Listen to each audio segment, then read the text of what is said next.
আসসালামু আলাইকুম বন্ধুরা, ওয়েলকাম টু মাই চ্যানেল কাজী নওরিন। দেশ ও দেশের বাহির থেকে এই মুহূর্তে যারা কাজী নওরিনকে দেখছেন, আশা করি আল্লাহর রহমতে ভালো আছেন এবং আপনাদের দোয়ায় আলহামদুলিল্লাহ আমিও ভালো আছি। দেখতে পাচ্ছেন RTR 4V FI AVS বাইকটি নিয়ে কিন্তু আমি হাইওয়েতে। কি মনে হচ্ছে এটা কি আজকের ভিডিও? না, এটা কিন্তু আজকের ভিডিও না, এটা বেশ কিছুদিন আগের ভিডিও। এই ভিডিওটা করা হয়েছিল আমার নতুন যে ক্যামেরাটা আছে DJI Osmo Action 3 দিয়ে, কিন্তু এটার মাইকের সাউন্ড কোয়ালিটি অত্যন্ত বাজে আসার কারণে আমি কিন্তু আজকে ভয়েস ওভার দিয়ে আপনাদের সাথে কথা বলছি। রাস্তা দেখানো এটা তো একটা বাহানা মাত্র, কিন্তু আসল উদ্দেশ্য হচ্ছে আপনাদের সাথে কথা বলা। আর বিষয়টা হচ্ছে সবাই সবার দিক থেকে 30 কিলোমিটার স্পিড নিয়ে বিভিন্ন রকম কথাবার্তা বলেছে।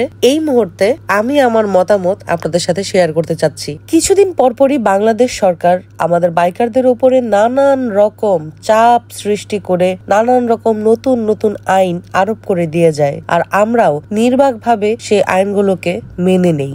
এর পিছনে মূল কারণটা কি? আসলে এর পিছনে মূল কারণটা হচ্ছে আমরা নিজেরাই। অন্যদের কিন্তু এভাবে নতুন নতুন করে আইন কেউ চাপিয়ে দিতে পারে না যতটা বেশি আমাদের উপরে পারে। আমরা বাইকাররা একে অপরের যতই বন্ধু সুলভ আচরণ আমরা করি না কেন, বাস্তবে আমরা বাইকাররা কেউই একে অপরের যে পরিপূরক বন্ধু সেটা নয়। এমনই যদি হতো তাহলে কিন্তু আজকে থেকে ঠিক 1971 সালে যে আমাদের দেশটা স্বাধীন হয়েছে, একটা সামান্য দ্বীপ রাষ্ট্র হিসাবে দেশটা স্বাধীন হওয়া কিন্তু মুখের কথা ছিল না। শুধুমাত্র আমরা বাঙালিরা ঐক্যবদ্ধ ছিলাম বিধায় কিন্তু সেই অন্য দেশের যে অপশক্তি সেটা আমাদের উপরে কোনো কাজ করে নাই। কিন্তু বাইকারদের ক্ষেত্রে যদি একটু অন্যভাবে বলি, আমরা আসলে সবসময় নিজেদেরকে জাহির করার জন্য, নিজেদেরকে সবার উপরে তুলে ধরার জন্য, নিজেদেরকে একটু বড় দেখানোর জন্য, অন্য বাইকারদেরকে ছোট করার জন্য আমাদের যা যা করা লাগে আমরা সেগুলো করি। কিন্তু দিন শেষে আমরা একটা ন্যায় কিংবা একটা অন্যায়, এটা বিচারের জন্য যে ঐক্যবদ্ধ হওয়া দরকার, সেই ঐক্যবদ্ধতাটা আমরা কেউই এই দায়িত্বটা আমরা নেই না কিংবা নিতে চাই না। ঠিক এই কারণেই আমাদের বাইকের স্পিড এখন 30। খুব ভালো লাগতেছে, তাই না? এখন আবার অনেকে বলবেন যে এইসব ছাপরি বাইকারদের কারণেই আজকে আমাদের বাইকের গতিসীমা 30। আসলে এটা আরো একটা ভুল কনসেপ্ট। আসলে ছাপরি বাইকার তৈরি তো করছেন আপনারা এক একজন ব্লগ দিতেছেন, ভিডিও দিতেছেন, মাওয়া জিপি হাই স্পিডের রেস করা, তারপরে অন্য অন্য অনেক ব্লগার আছে, আমি নাম বলতে চাচ্ছি না, অনেকে অনেক পপুলার, এরা স্পিড টেস্ট করতেছে অমুক বাইকের সাথে ভার্সেস অমুক বাইক, কোন বাইকের গতি সবচেয়ে বেশি, বাংলাদেশের ফাস্টেস্ট বাইক, তারপরে বাংলাদেশের ফাস্টেস্ট মডেল বাইক, তারপরে সর্বোচ্চ গতি কিলোমিটার এত।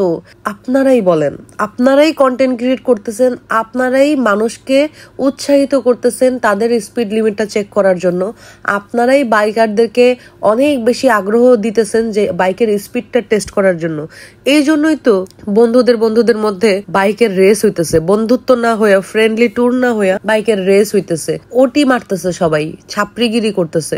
এই জিনিসটা তৈরি তো হয়েছে আপনাদের মাধ্যমে, আপনারা যারা যারা হাই কোয়ালিটির কন্টেন্ট ক্রিয়েট করতেছেন। এখন আবার আপনারা বলতে পারেন, আপনি কি কম টানাটানি করছেন? হ্যাঁ, আমিও টানাটানি করছি, এবং এটা একটা সময় আমার চাইল্ডহুড বিহেভিয়ার ছিল, এবং এটার থেকে আমি অনেক আগেই সরে আসছি। আমি যখন দেখতেছি যে মায়ের বুক খালি হয়ে যেতেছে, ঘন ঘন অ্যাক্সিডেন্ট হচ্ছে, ইভেন আমার আম্মা মারা যাওয়ার পরে আমি নিজেও কিন্তু স্পিড লিমিট কমায় নিয়ে আসছি।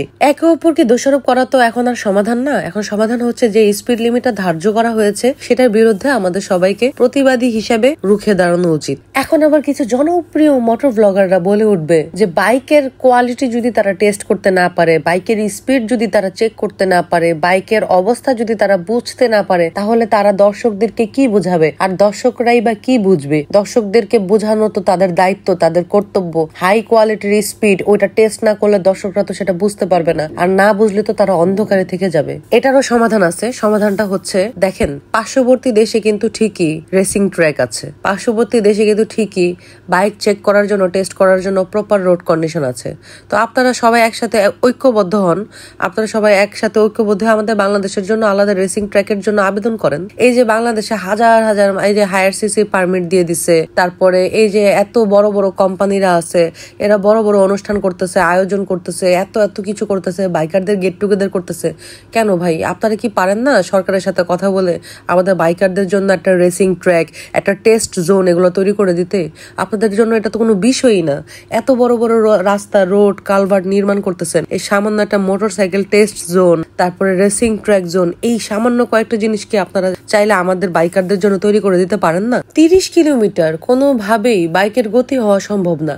সম্ভব, কোন কোন ক্ষেত্রে? যে ধরনের অলিতে গলিতে প্রচুর পরিমাণে যানজট থাকে, রিক্সা বেশি থাকে, মানুষের চলাচল বেশি থাকে, সেই সব জায়গাতে জায়গা বিশেষে আপনি আপনার মোটরসাইকেলের গতিটাকে কমিয়ে 30 পর্যন্ত আনতে পারেন। কিন্তু হাইওয়েতে কিংবা ঢাকা শহরের যে মহাসড়ক কিংবা ঢাকা শহরের যে রাস্তা, সেই রাস্তাতে আপনি যদি 30 কিলোমিটার গতিতে আপনার মোটরসাইকেলটি চালান, তাহলে কেউ বলুক আর না বলুক, আমি বলে দিচ্ছি আপনার মৃত্যু নিশ্চিত। এবং এটা কনফার্ম করতেছে বাংলাদেশ সরকার।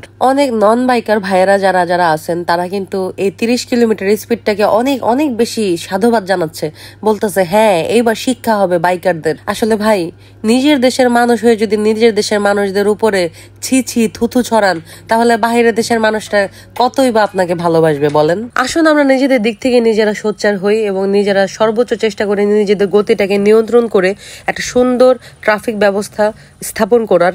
তার পাশাপাশি চেষ্টা করি নিজেরা গুড প্র্যাকটিস, একে অপরের সমালোচনা না করে সুন্দরভাবে নিজেদেরকে নিজেরা উৎসাহিত করে সামনের দিকে যাতে এগিয়ে নিয়ে যেতে পারি। আমরা 30 কিলোমিটার গতির একটা যাতে সুন্দরভাবে সংস্কার হয়ে নতুন একটা স্পিড লিমিট আমাদেরকে নির্ধারণ করে দেওয়া হয়, সেটাই আমরা সরকারের নিকট সকলেই কামনা করব। তো আজকের মতো এখানেই কাজী নরেন বিদায় নিচ্ছে।